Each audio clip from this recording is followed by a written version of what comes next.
¿Qué tal? Bienvenidos a Más Allá de la Noticia. El tema de hoy, efectos y obstáculos del nuevo decreto presidencial de amnistía. La semana pasada, el presidente Andrés Manuel López Obrador informó que firmará un decreto para liberar antes del 15 de septiembre a presos de penales federales que en más de 10 años no ha recibido sentencia por delitos no graves, a quienes tienen más de 75 años, a los mayores de 65 años que padecen alguna enfermedad y a aquellos que han sido torturados. Se estima que la medida pueda beneficiar a más de 90,000 personas recluidas, pero especialistas en el tema han señalado que el nuevo decreto podría tener algunos obstáculos y que es importante conocer sus alcances, la forma en que se operará y además que se replique para las personas recluidas en penales estatales. De acuerdo con la Secretaría de Gobernación, en México hay más de 220,000 personas en cárceles federales. De ellas, el 43% no ha sido sentenciada. De las personas sin sentencia, 13% están por delitos del fuero federal y 87% por delitos del fuero común. Además, 8% se encuentran en centros federales y 92% en penales estatales. ¿Pero qué significa el nuevo decreto de amnistía? ¿Cuáles serán sus efectos y qué obstáculos y mejoras tiene? Son los temas que ponemos sobre la mesa aquí en Más Allá de la Noticia.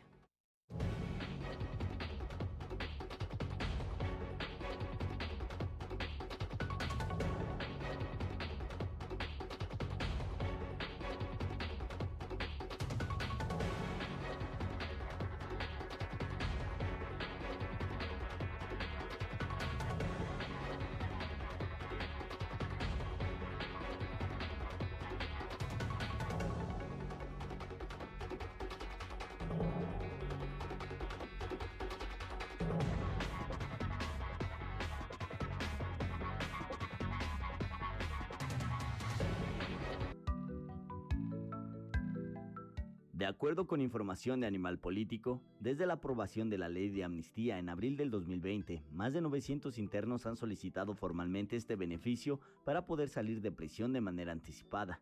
Sin embargo, menos del 2% lo recibieron. El resto de los casos siguen pendientes de resolución o fueron rechazados. Aunque dicha ley se aprobó en el contexto de la emergencia sanitaria y con el argumento de que urgía despresurizar las prisiones para prevenir contagios, la comisión responsable de aprobar las solicitudes que se presentan solo ha sesionado de manera ordinaria 3 veces en un año. Mientras tanto, en el mismo lapso, la población penitenciaria creció en más de 10,000 reos.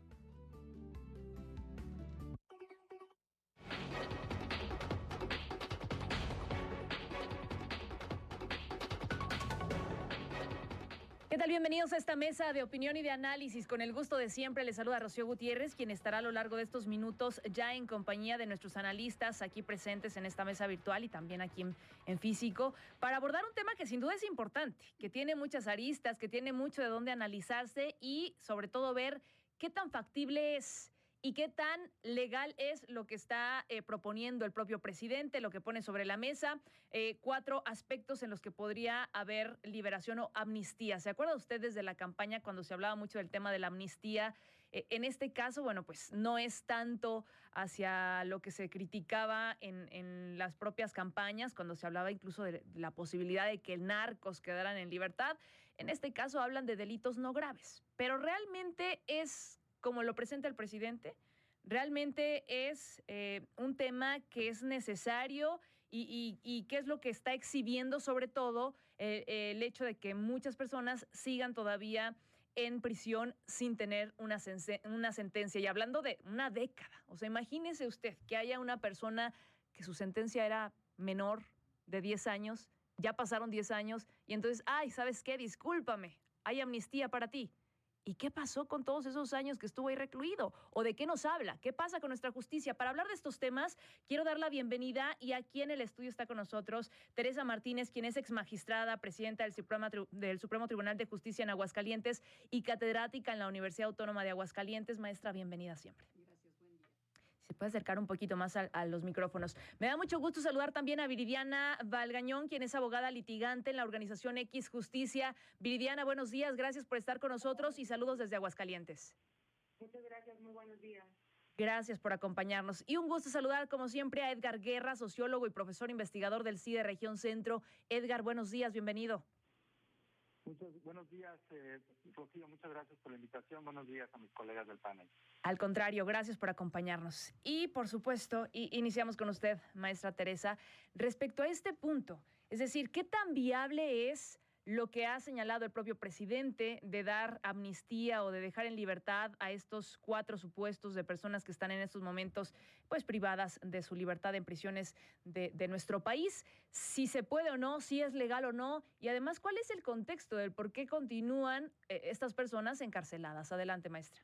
Bueno, pues vamos a empezar por la Constitución. Yo no veo ni la necesidad ni la legalidad de una propuesta como esta, de un pretendido decreto, por varias razones de carácter legal, en primer lugar. Y además observo que de ser cierto eso que se está señalando, pues implica ya una posible responsabilidad para personas, para funcionarios que están involucrados en los procesos penales. Partiendo del primer punto. En el primer punto se dice que este decreto beneficiará a personas que estén siendo procesadas en el fuero federal y que tengan más de 10 años sin haber sido sentenciadas. Esto es abierta y claramente una violación de sus derechos fundamentales, porque en el artículo 20 constitucional, apartado B, fracción sexta, dice, como un derecho fundamental de todo imputado, que será juzgado antes de 4 meses si se tratara de delitos cuya pena máxima no exceda de 2 años.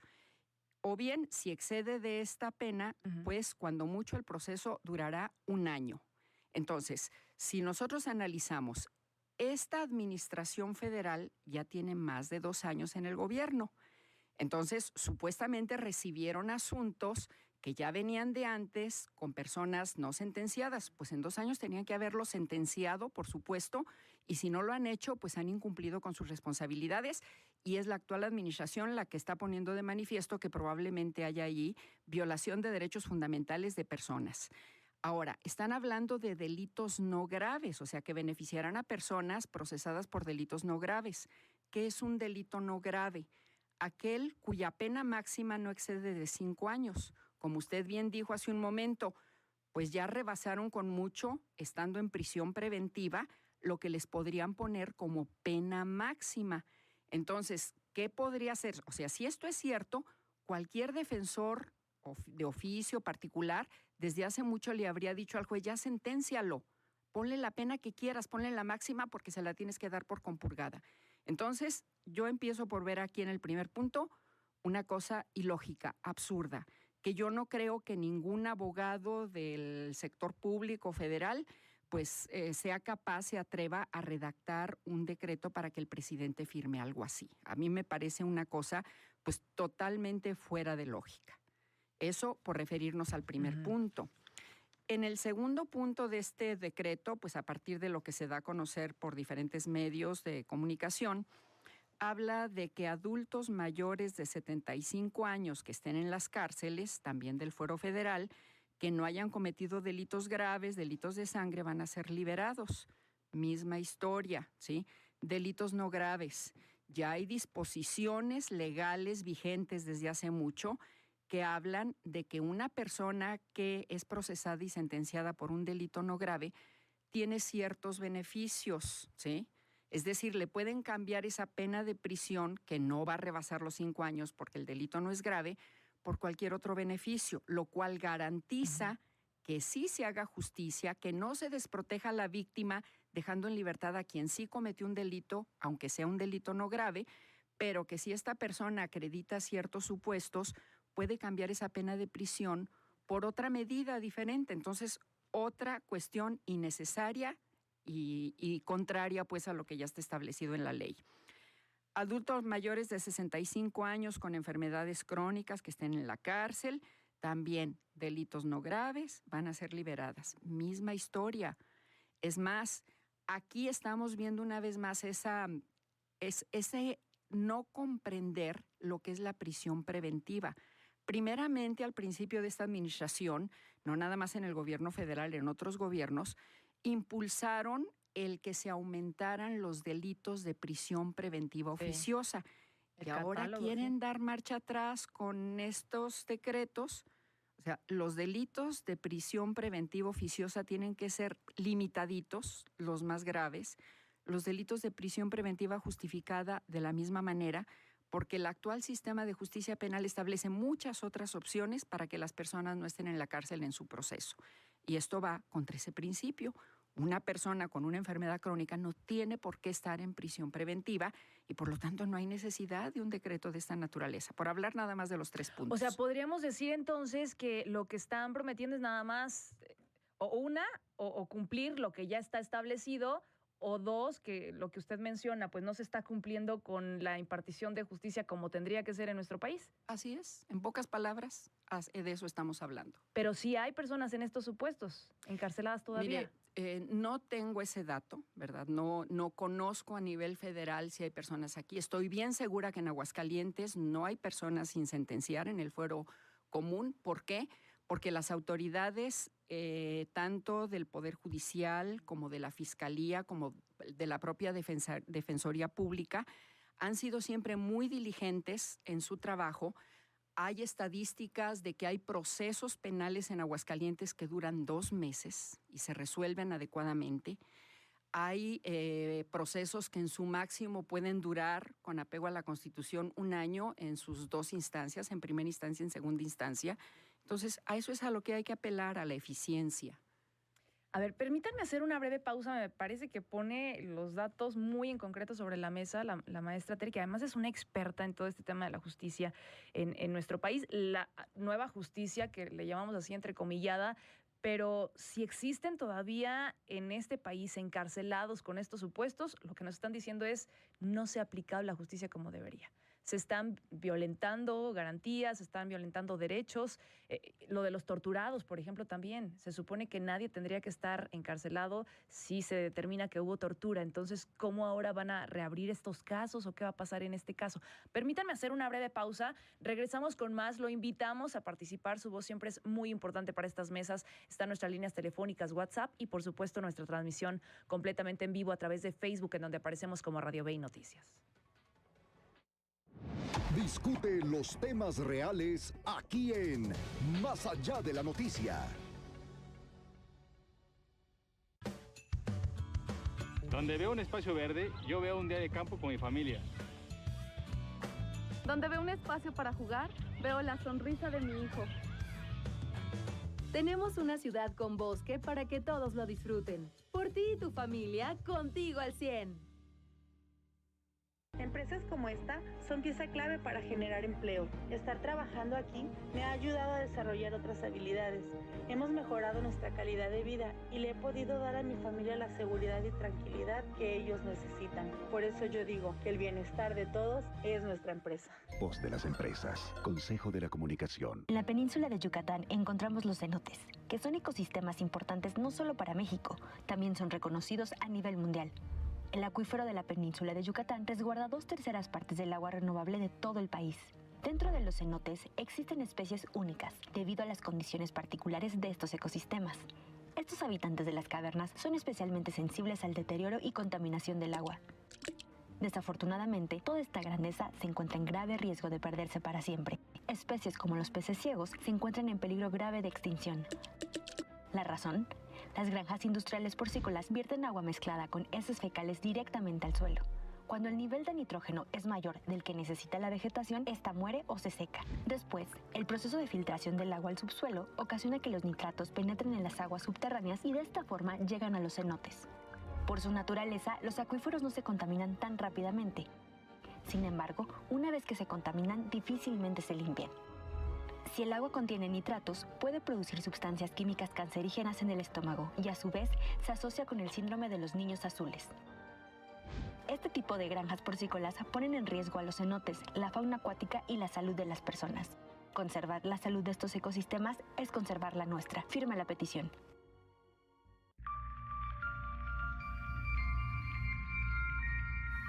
Violence marks forever.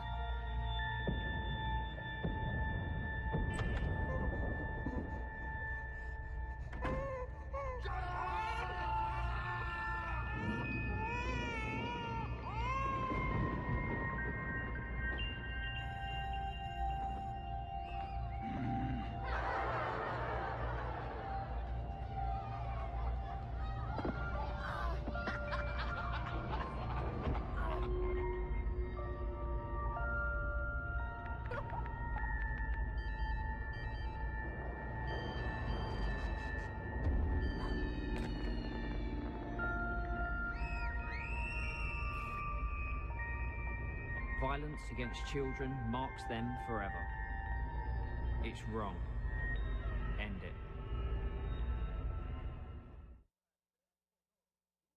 Ya regresamos para seguir poniendo todas las cartas sobre la mesa. Más allá de la noticia.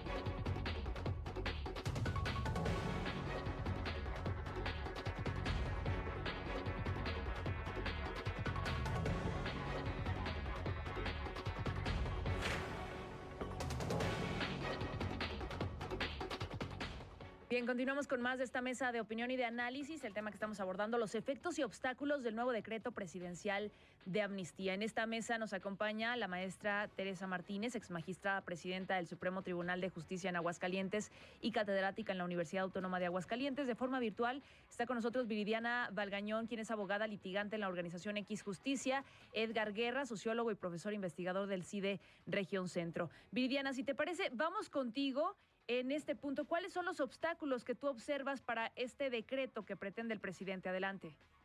Hola, muy buen día. Pues claro, algunos de los grandes problemas que hemos logrado ver, ¿no? Desde una primera mirada rápida a este decreto que se lanza, pues es precisamente que en los supuestos que se está previendo, como bien apuntaba la magistrada, pues tenemos que en primer lugar ya se encuentran previstos en ley, ¿no? Tenemos en la Constitución la prohibición de que las personas, literalmente lo dice, pasen más de 2 años sin sentencia. Tenemos que en 2016 se expide la Ley Nacional de Ejecución con la clara intención de que sean las personas que se encuentran en supuestos de edad avanzada, enfermedad crónico-degenerativa, las que puedan acceder a un grupo de beneficios. Y el problema normalmente siempre es el mismo, ¿no? Tenemos, por un lado, ¿no? La dificultad de acreditar que una persona que se encuentra privada de libertad se encuentra dentro de los supuestos, es decir, el juez de ejecución te va a pedir que acredites frente a él que te encuentras en un supuesto de enfermedad crónico-degenerativa que te permita o que justificaría tu salida o tu externación. El problema es cuando te encuentras privado de libertad, que muchas veces no vas a contar con este tipo de certificados, con este tipo de pruebas, porque has pasado ya tiempo en privación de libertad. Entonces, uno de los grandes problemas, por pensar en el supuesto del decreto o de la propia Ley Nacional de Ejecución, tiene que ver con esto que se está exigiendo que acrediten las personas privadas de libertad. Pongamos uno de los claros ejemplos que me parece además uno de los más graves, ¿no? Cuando hablamos de supuestos relacionados con tortura, ¿no? El gran problema es precisamente que se solicita y se exige que la persona acredite que fue torturada mediante la presentación de un protocolo de Estambul, ¿no? Entonces, uno de los grandes retos en el tema de tortura es, en primer lugar, lograr que efectivamente se reconozca la práctica reiterada y sistemática de la tortura, como lo han apuntado ya un montón de organismos internacionales, ¿no? La tortura en México existe, es sistemática, es ejecutada por parte de elementos estatales, en este caso pueden ser policiales o elementos del ejército, y muy pocas veces es atendida por las fiscalías, por los poderes judiciales cuando se denuncia tortura. Entonces, lo que vas a tener es la exigencia de un protocolo con el que mucha gente no va a contar, porque no se da trámite a este tipo de denuncias. Y porque en los casos en que llega a darse trámite a este tipo de denuncias, no contamos realmente con personal capacitado para realizar este tipo de protocolos.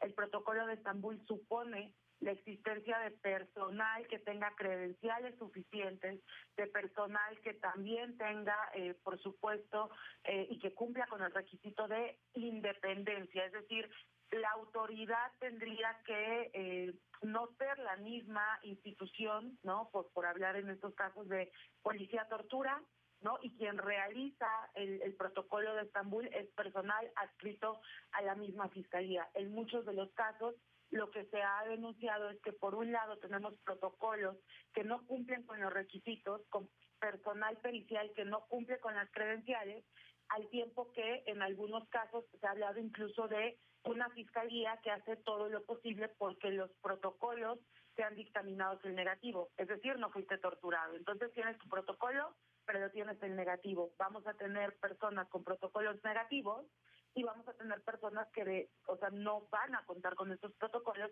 porque hasta ahora el Estado no se ha realmente ocupado de generar condiciones para que todas las personas que denuncian tortura puedan encontrarse en este supuesto. Entonces, claro, tenemos un gran reto porque estamos pidiendo a las personas que han pasado años privadas de libertad, que han sido vulneradas en sus derechos, que nos acrediten que merecen salir de prisión. Y ese es un tema que, por supuesto, es grave porque además, si pensamos en las recientes, pues precisamente como las recientes leyes que se han expedido con este mismo sentido de liberar personas, pensamos, por ejemplo, en la ley de amnistía, que también nos exige que la persona acredite que se encuentra en un grado de marginación, vulnerabilidad, que ha sido históricamente discriminada. Hasta ahora nos seguimos preguntando cuáles son las pruebas idóneas para acreditar que hemos sido históricamente marginados como pueblos, que las personas han sido marginadas o excluidas en términos económicos en la región en la que se encuentran. Entonces, por supuesto que esta exigencia a las personas que están en prisión de tener que juntar pruebas o para sus familiares, pues resulta uno de los principales obstáculos, por no hablar ya de lo que bien señalaba la magistrada y que tiene que ver con los candados que se están poniendo. Delitos federales que no sean graves. Por supuesto, tenemos ahí uno de los grandes retos. La mayor parte de personas privadas de libertad se encuentran privadas de libertad por delitos del fuero común, ¿no? Entonces, el impacto incluso de esta ley por los candados que se están poniendo en términos de delitos graves, que sean, no graves, que además sean federales, pues nos reduce el número de personas que podrían ser beneficiarias, ¿no? Y este es un tema que creo que tendría que comenzarse a mirar. ¿Dónde están las personas privadas de libertad? Además, ¿por qué tipos de delitos? A partir de diagnósticos, ¿no? Pensemos, por ejemplo, en delitos contra la salud, ¿no? Mujeres que se encuentran presas por transportar drogas, ¿no? Que son delitos no violentos en los que no se ha reportado víctimas.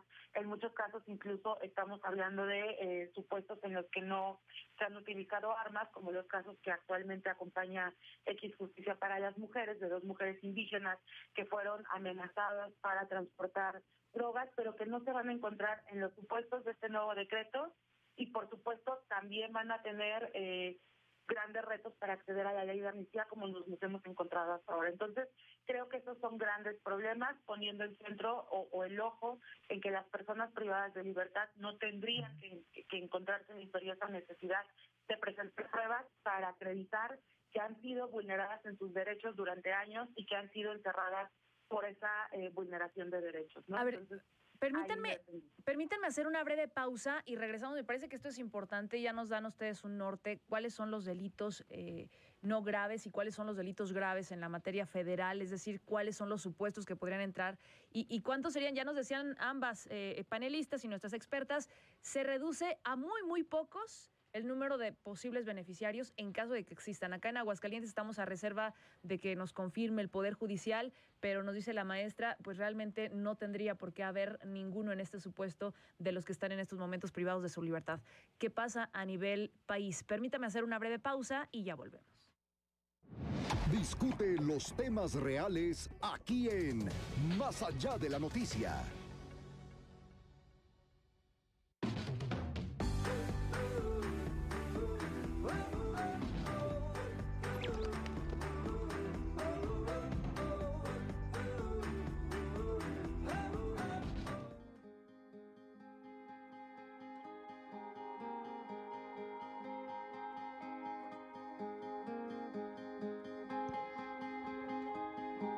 Siguiendo por la carretera 70 rumbo a Calvillo, a 36 kilómetros al suroeste de Aguascalientes, se encuentra El Ocote. El lugar perfecto para salir de la ciudad y para practicar excursionismo, alpinismo, rapel, ciclismo, ir un día de camping, paseos en caballo, caminatas o simplemente pasar tu fin de semana en la presa. Visita México y vete de mochila con BITV.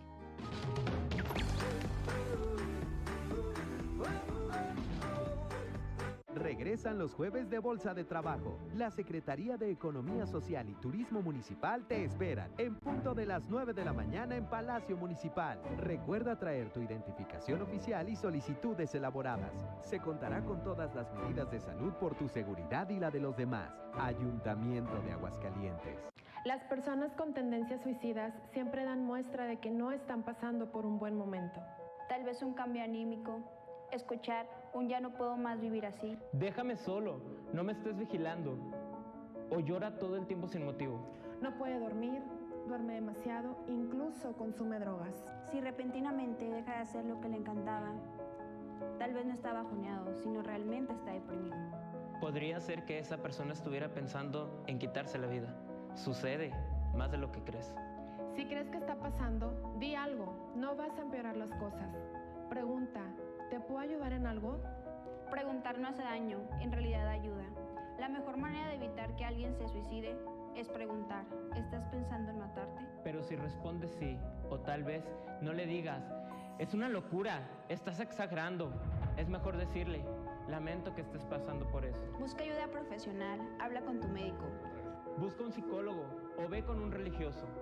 Más de 800,000 personas se suicidan cada año, lo que representa una muerte cada 40 segundos. El suicidio es la segunda causa principal de defunción en el grupo de personas de 15 a 29 años. Si tú estás pensando en matarte, márcame. Mándame inbox. Escríbeme por celular. Pero no lo olvides, no estás solo. Cuentas conmigo. Y conmigo. Y lo más importante, cuentas con Dios.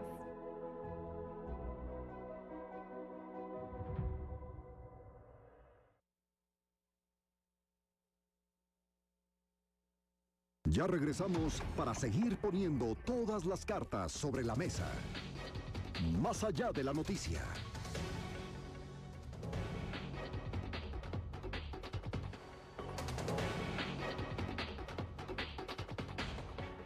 Bien, continuamos con más de esta mesa de opinión y de análisis. El tema que estamos abordando, los efectos y obstáculos del nuevo decreto presidencial de amnistía. En esta mesa nos acompaña Teresa Martínez, exmagistrada presidenta del Supremo Tribunal de Justicia en Aguascalientes y catedrática en la Universidad Autónoma de Aguascalientes. Nos acompaña también Viridiana Valgañón, quien es abogada litigante en la organización X Justicia, y Edgar Guerra, quien es sociólogo y profesor investigador del CIDE Región Centro. Justo con esta ley de amnistía, Edgar, mencionábamos hace unos momentos en la cápsula que menos del 2% recibieron este beneficio con la ley de amnistía del presidente. Pero ¿cuáles han sido los efectos? ¿Ha funcionado, no ha funcionado o era lo que se esperaba? Adelante, Edgar. Gracias, Rocío. Buen día. En efecto, como bien han desmenuzado esta propuesta de decreto de parte del presidente, tanto la exmagistrada Teresa Martínez como la abogada Viridiana Valgañón, pareciera un poco ilógico, como ellos lo han planteado también, entender de qué se trata este decreto, ¿no? Como tú bien dices, la población, en todo caso, beneficiaria sería mínima. Estamos hablando aproximadamente de 300, 400 personas en nuestro país. Lo mismo sucedió con la ley de amnistía. Aquí lo discutimos en tu programa, una ley que causó bastante controversia, es una ley que además estuvimos discutiendo a lo largo de varios meses y que finalmente se tradujo en una poca impacto positivo para personas que se encontraban en situación de prisión. Lo mismo me parece que va a ocurrir aquí, sobre todo ahora que he escuchado el excelente análisis de mis colegas. Entonces yo me pregunto, ¿de qué se trata entonces en el fondo esta propuesta de decreto? Nosotros vemos, unos días antes de que el presidente López Obrador hiciera el anuncio de esto, visitó también Badiraguato, aquella entidad en el estado de Sinaloa, que se encuentra en el almanaque de narcotráfico en nuestro país, tan conocida precisamente por ser cuna de uno de los cárteles más poderosos, y que el presidente ha visitado en 2 ocasiones anteriores, generando también controversia, y donde el presidente habló de su política de seguridad. Concretamente habló del tema de la Guardia Nacional, concretamente habló de su política muy famosa de abrazos, no balazos. Y en ese gran marco político es donde debemos nosotros inscribir, me parece, esta propuesta de decreto. ¿Y esto por qué?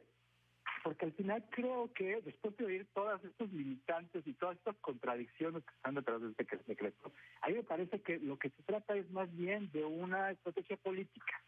¿no? Una estrategia política en la que el presidente busca nuevamente generar controversia, dialogar con ese ente abstracto que él llama la mafia del poder, hacer alusión de las virtudes de su forma de hacer política, de las virtudes de la 4T, de la nueva manera de entender la política de seguridad, que desgraciadamente con muchas iniciativas en esta administración no se está traduciendo en herramientas concretas y eficaces. Se trata de un mero impacto discursivo, simbólico, ojalá tenga impactos positivos, pero me parece que ahora son muy limitados, por lo que hemos escuchado, y por tanto me parece que más bien busca generar una controversia política, un impacto político, abonar a su narrativa de la 4 transformación, y no es casual que haya puesto como fecha el 5 de septiembre para que todas estas personas pudieran estar en libertad. Además, una fecha que no responde a ninguna práctica procedimental eficiente en nuestro país, es meramente una idea, insisto, simbólica de regenerar discursivamente esta narrativa que el presidente ha venido construyendo a lo largo de sus 3 años de una cuarta transformación. En ese sentido me parece que hace más lógica, ¿no? Porque jurídica, legalmente no la tiene, pero políticamente me parece que sí haría más lógica entender este decreto. Ojalá esta conversación pública que se está generando sí sirva para otras cosas que me parecen muy relevantes. La primera de ellas es traer a la mesa de discusión el tema de la ineficiencia de nuestro sistema de procuración y partición de justicia, que como bien han señalado las colegas en el panel, tiene muchísimos temas a los cuales debemos de poner atención, como las personas que están todavía en situación de previsión preventiva después de más de 2 años de que están en esta situación. Debemos también aprovechar este discurso, esta controversia, me parece, para repensar otra vez la prisión como la única forma de resolver nuestras controversias legales. El mismo reforma de 2008 contempla otros mecanismos, ¿no? Pero como que todavía nos aferramos mucho a pensar que una controversia legal se resuelve necesariamente con prisión. Y no es así, hay muchísimos mecanismos para ello. Y me parece un tema que trajo a la mesa la abogada Amaranta, que es de suma importancia, y me parece que aquí también deberíamos de volver a ponerlo en la mesa de discusión, que son las personas que se encuentran en situación de prisión y que han sufrido tortura, ¿no? Oye, Edgar, y ligo esto justo con lo que mencionó el presidente. Demostraremos que la política de abrazos, no balazos, es más eficaz para enfrentar la violencia. Con esto que mencionas de la prisión, para muchos a veces es lo único que demuestra justicia, y la política de abrazos, no balazos, ¿qué tanto realmente es eficaz para enfrentar violencia? Pues lo hemos visto, ¿no? Los números están ahí, los propios números del gobierno federal, no hay más que mirar las estadísticas para ver que pues esta política no ha resultado tal como lo pensó el presidente que iba a resultar, no ha resultado como lo prometió el presidente que iba a resultar, y eso es otra vez también muy peligroso. Perdón por usar esta expresión, no me gusta en realidad. Pero a mí sí me preocupa muchísimo que en este caso particular del decreto, como sucedió la amnistía, se estén generando expectativas para personas que realmente están en prisión, que sufrieron tortura, que no deberían de estar ahí, que llevan años esperando una sentencia. De pronto llega el presidente y dice, van a liberarse. Digo, me parece algo terrible, sumamente injusto. Incluso yo diría, vamos, no revictimicemos más a estas personas. Lo mismo sucedió con la ley de amnistía. Se crearon muchísimas expectativas para muchas personas en situación de prisión y hoy en día siguen todavía encarcelados. Los mecanismos que se proponen al final del día no están funcionando. La ley de amnistía propuso que un mecanismo, no recuerdo exactamente cómo se llama, pero solamente se ha reunido 3 veces desde abril del año pasado, ¿no? Y solamente han salido beneficiarias de la ley de amnistía 5 personas en un año. Entonces imagínate lo que está produciéndose al interior de las cárceles, de las prisiones, de los centros de ratos, con estas medidas que se están anunciando por parte del presidente. Me parece a mí sumamente irresponsable, terrible, y políticamente quizás le beneficie, pero para las personas que están viviendo esta situación en las cárceles y que no van a tener instrumentos concretos, eficaces, palpables, para hacer valer sus derechos, me parece sumamente injusto. Bien. A ver, permítanme hacer una breve pausa. Veo muchos mensajes que nos están haciendo llegar, la verdad, mensajes muy, muy interesantes. Lo invitamos a que lo siga haciendo. Nuestro WhatsApp está a su total disposición. Por supuesto, también nuestra transmisión completamente en vivo. Todos los comentarios que nos deje en esta transmisión en Radio BI Noticias a través de nuestro Facebook. Hacemos una pausa y ya volvemos. Discute los temas reales aquí en Más Allá de la Noticia. Hoy estamos aquí con una oportunidad de vida.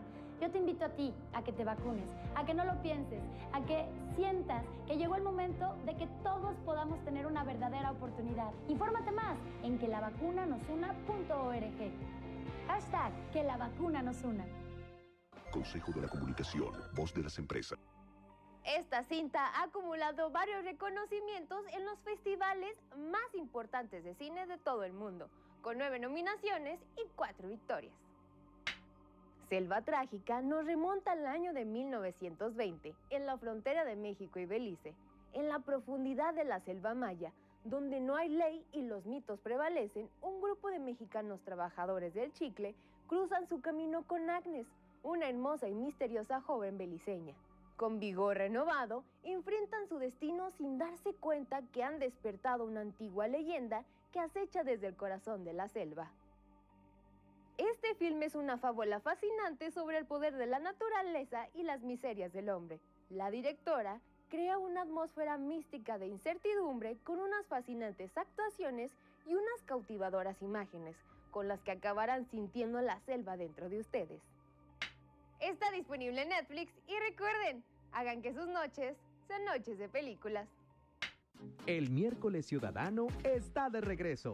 Estaremos en Palacio Municipal contentos de verte y atendiéndote de manera personal. Recuerda usar siempre tu cubrebocas y respetar las medidas sanitarias.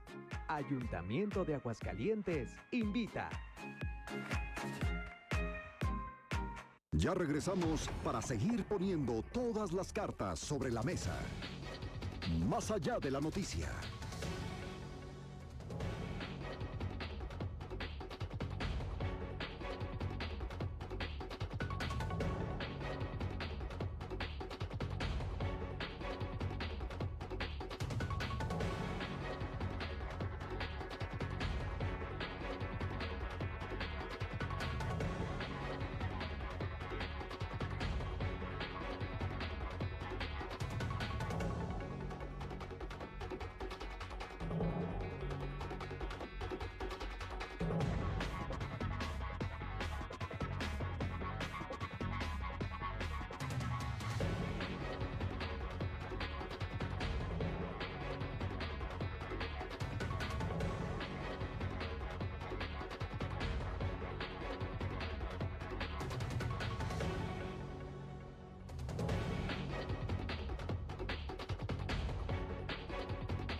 Ya regresamos para seguir poniendo todas las cartas sobre la mesa. Más allá de la noticia.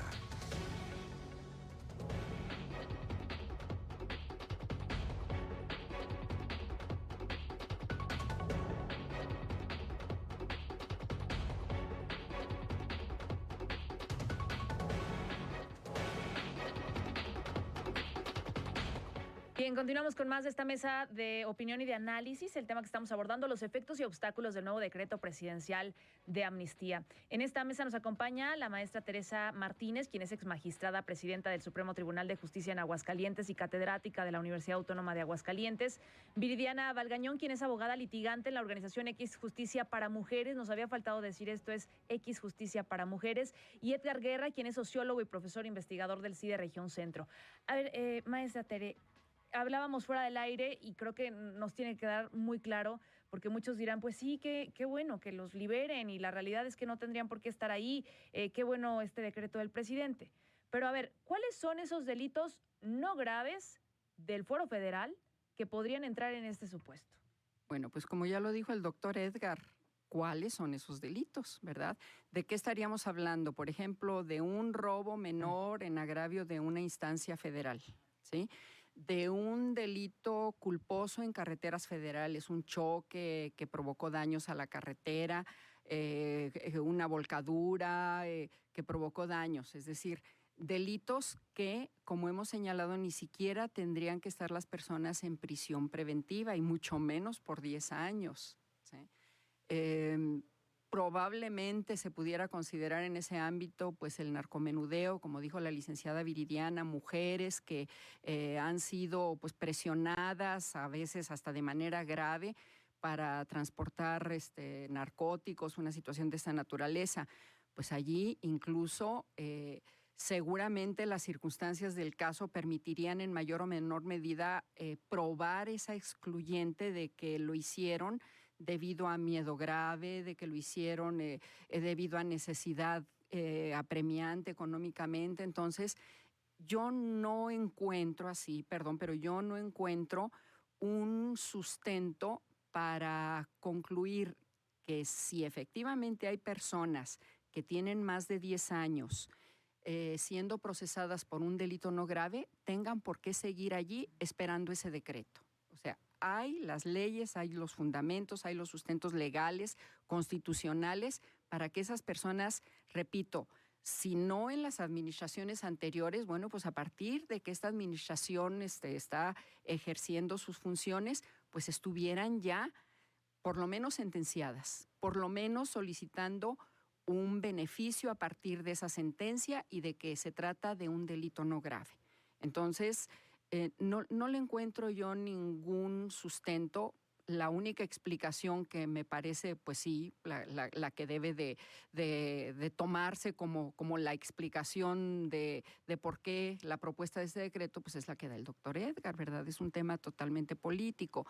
Y aquí yo creo que la sociedad, los ciudadanos, las ciudadanas, pues tenemos que ir siendo cada vez conscientes de que tenemos que ir acrecentando nuestra cultura cívica para que no nos traigan historias como estas y pues caigamos en eso de que, ay, qué bueno que ahora sí va a suceder esto y qué malo que antes no sucedía. O sea, hay que analizar las cosas, hay que informarnos, porque no es posible, como le decía al principio, que primero nos digan ahora todo el mundo va a ir a la cárcel porque estamos aumentando los delitos de prisión preventiva oficiosa y ahora sí se va a resolver el tema de la inseguridad.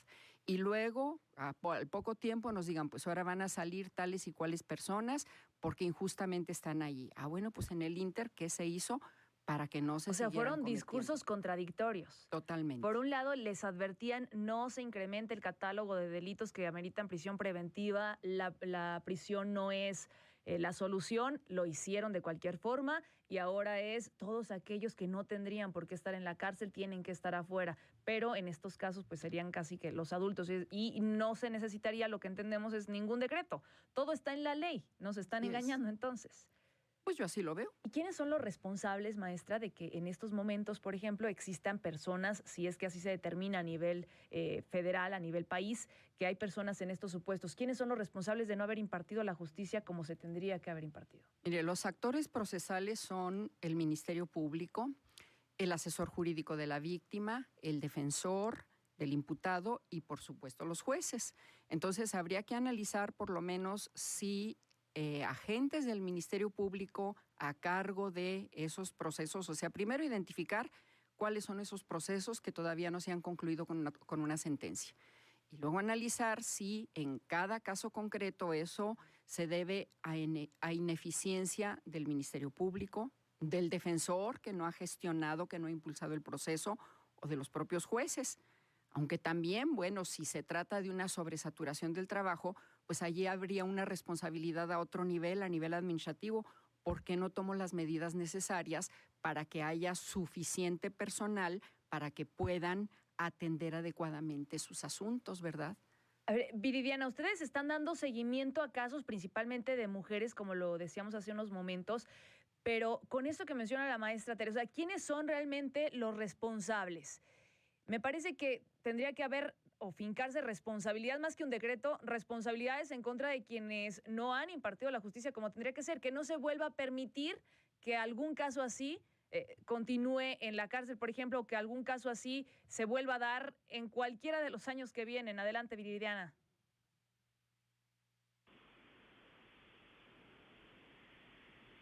A ver, Viridiana, no te estamos escuchando. No sé si tengas prendido el audio de tus... Sí. Ahí está, perfecto. Les decía que precisamente uno de los grandes temas que se pone sobre la mesa, como bien apuntaba Edgar, es cuáles son las discusiones que se detonan a partir de este anuncio de decreto, más allá de que sabemos perfectamente ya había normas para poder acceder a estos beneficios que son parte de este decreto. La primera cosa sería, ¿dónde están las defensorías públicas? Creo que hay una gran deuda, creo que tenemos que comenzar a hablar de defensa pública gratuita, pero también ética, pero también responsable. Sabemos que la Defensoría Pública Federal está sufriendo ahora algunos cambios, hemos visto cambios positivos, sin embargo, vuelvo a poner el dedo sobre la cuestión.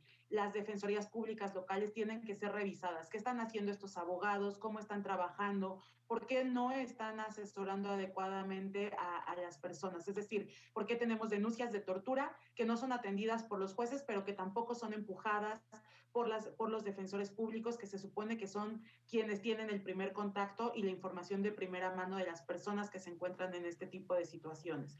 Creo que ese es uno de los grandes temas que tendríamos que empezar a analizar para solucionar de fondo esta situación. Otro de los grandes temas es, por un lado, estamos diciendo vamos a sacar a esta gente que está en prisión, pero por otro lado, habría que hacerse también cargo desde el legislativo de todas las reformas que se están haciendo, por un lado, para ampliar el catálogo de delitos que ameritan prisión preventiva oficiosa, es decir, mientras investigo te meto a la cárcel y cuando investigue y cuando me dé cuenta de si eres o no plenamente responsable, decidimos qué va a pasar contigo. Entonces, el legislativo también tiene aquí que hacerse cargo de lo que está haciendo, porque por un lado, con un plumazo emitimos un decreto, pero por otro lado, con otras firmas, con otros votos, estamos metiendo un montón de gente a la prisión. Creo que otra de las grandes cosas que se pone de manifiesto es, recientemente se ha reformado la Constitución para desplegar o militarizar la seguridad pública, ¿no? Y entonces, con este tema de Guardia Nacional, sabemos que son principalmente los elementos militarizados los que tienen Sedena, ¿no? Todas estas secretarías son las que tienen el mayor número de denuncias por tortura. Entonces, hoy los ponemos a cargo de la seguridad pública, mientras que por otro lado estamos diciendo las personas que hayan sufrido tortura van a salir, ¿no? Entonces, resulta contradictorio todo este tiempo y creo que desde todos los ámbitos habría que hacerse responsable.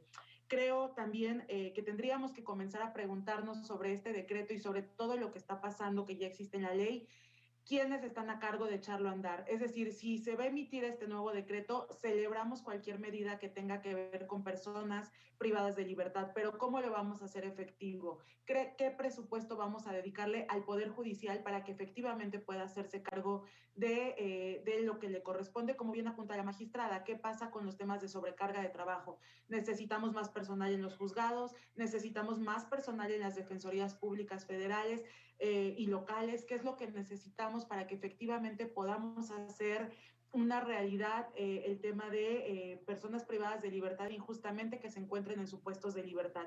Creo que son los grandes temas. Uno de los grandes botones para poder demostrar la necesidad de mirar con detalle este tipo de medidas, pues es la ley de amnistía. Ya precisamente Edgar decía, ¿no? La Comisión de Amnistía se ha reunido a sesionar 2 veces, porque no tiene presupuesto destinado, porque no tiene personal específico destinado para resolver estos casos, porque no nos ocupamos cuando se emitió esta ley de darle, ¿no? Este tipo o sea, es decir, para comprar incluso un lápiz, ¿no? Papelería, se necesitaba presupuesto con el que no cuenta la Comisión de Amnistía. Entonces, no ha habido resultados y no va a haber resultados tampoco con este decreto si no se mira a detalle cada uno de los elementos de la cadena. Y hay mucha participación de la ciudadanía, a la cual agradecemos. Nos dice una persona: las leyes o decretos de amnistía propuestas por el presidente son cualquier cosa menos amnistía. Una amnistía perdona de inmediato determinados delitos en determinado periodo. No debe pasar por jueces ni otra autoridad para ver si se aplica o no.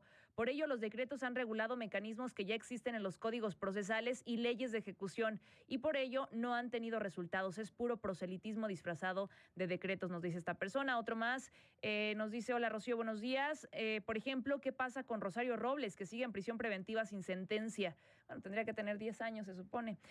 Yo como docente tengo tiempos y procesos para entregar resultados de la aprobación o no de los alumnos que me son confiados, porque en la burocracia de la justicia no entregan resultados de los asuntos que les son confiados durante años y solamente repiten procesos sin dar resultados. Les ayudaría a aplicar estrategias docentes para poder emitir resultados. Rocío Gutiérrez, buenos días. Mi hermano fue sentenciado injustificadamente hace 4 años. No lo tomaron como riña. Eran 8 personas contra mi hermano y yo. Nos apedrearon. Solo defendimos nuestra vida. A mí me rompieron la nariz con varias pedradas. Ya estaba a punto de caer, pero no fue así. Otro más dice: buenos días. Lo único claro es que nunca se ha aplicado la ley. Se comprueba abuso de poder y se inicia un cambio justo para quienes están injustamente en prisión. Buenos días, Rocío. Necesitamos entender el significado de la frase presidencial de abrazos no balazos, y para eso hay que estudiar, analizar y digerir la vida de Jesús, quien, a pesar de su poder de enjuiciar y sentenciar a los políticos malintencionados de su época, siempre se fue por la vía pacífica de persuadirnos, pero para los simples humanos nos cuesta trabajo entender y aplicar semejante lógica. Atentamente, Gabriel Suárez. Vamos a tener 2 minutos para concluir. Si les parece, vamos 40 segundos para cada uno. Adelante, Edgar Guerra. Bueno, yo solamente repongo una frase de la magistrada que hablaba a propósito de seguir nosotros cultivando nuestra cultura cívica, ¿no? A mí me parece este programa muy importante en ese sentido. Qué bueno que este tema está en la mesa de discusión, qué bueno que se está desmenuzando, que están viendo todas las aristas, los matices, los ángulos por los que hay que profundizar. Me parece relevante que hablemos de las personas en prisión, porque justamente es una de las poblaciones en nuestro país que más vulnerable es y que más estigmatizada es, y creo que debemos de empezar a verlos como personas con derechos y que muchas veces se encuentran además en una situación de cárcel justamente por una injusticia. Entonces, bueno, sigamos informándonos sobre este tema. Gracias. A ver, 20 segundos y 20 segundos nos van a quedar. Adelante, maestra Tere. Siguiendo la tónica que señala el doctor, creo que el sistema de justicia penal adversarial, que no ha sido cabalmente comprendido, pues ni siquiera por los propios actores en su totalidad, nos da una base para actuar adecuadamente en materia de procuración y administración de justicia, prepararnos más, aplicarlo, y la ciudadanía que también se prepare y también exija sus derechos a partir de las leyes que ya existen. Y los últimos 20 segundos, Viridiana, adelante. Sí, creo que reiteraría. Uno, empezar a prever en la asignación de presupuestos, pero sobre todo regresar sobre las cosas básicas. La pregunta es: prisión para todos, prisión siempre, y creo que eso es lo que tendríamos que estar comenzando a discutir. Yo de verdad les agradezco muchísimo, maestra Tere Martínez, gracias, bienvenida, siempre un gusto verla por acá. Viridiana Valgañón, gracias, saludos desde Aguascalientes. Y Edgar Guerra, un gusto saludarte como siempre. Gracias, por supuesto, a usted por su compañía, agradezco a toda la producción de radio y televisión. Rocío Gutiérrez le desea muy buenos días, hoy mejor que ayer, mañana mejor que hoy.